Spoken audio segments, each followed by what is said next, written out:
Hi folks, welcome back. This is the third video in the series. We've talked about measuring the area of a square or a rectangle. Then we moved on to show how you could push it over and lean it sideways and still figure it out when it's a parallelogram by multiplying the base times the height. And today we're going to be looking at what you do when it's a triangle. So I'm going to be using GeoGebra.org, which is a great little tool for visualizing geometry. So we've built a little triangle down here. It's 4 units wide and 4 units tall. And if you look closely, you'll notice that this triangle fits perfectly inside half of a square. The square is 4 units wide and 4 units tall. So we already know if it was a square, or a rectangle, it would be 4 times 4 makes 16. But because it's a triangle and it fits inside half of that rectangle, we say that the area is the base times the height divided by 2 to give us an area of 8. So anytime you're trying to find the area of a triangle, you need to find the area of a rectangle that it fits inside of and then split that in half.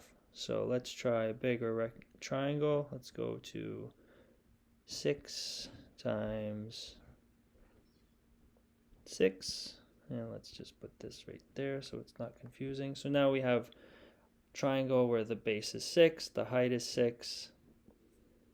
It fits inside a square. The square is 6 times 6 makes 36.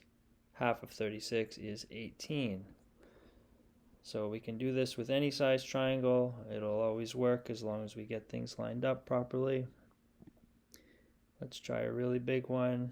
I don't know, let's do 15 times 10.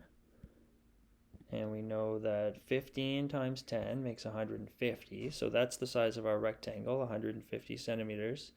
And the triangle takes up half that space, so it's going to be 150 divided by 2 makes 75. Well, what about if our triangle, instead of being a right angle triangle, what about if it's a scalene and it's just got a weird shape like this? Well, it still works because even though we now have 2 triangles up here, this purple section still takes up half the space because the bigger we make our left-hand green triangle, the smaller the right-hand one gets, so they balance out. So we go all the way over here. You'll notice the area of the rectangle and the area of the triangle never change. The only thing that's going to change them is if we make the height different or if we make the base smaller. So our formula is the area of a triangle is the base times the height divided by 2. Thanks for listening.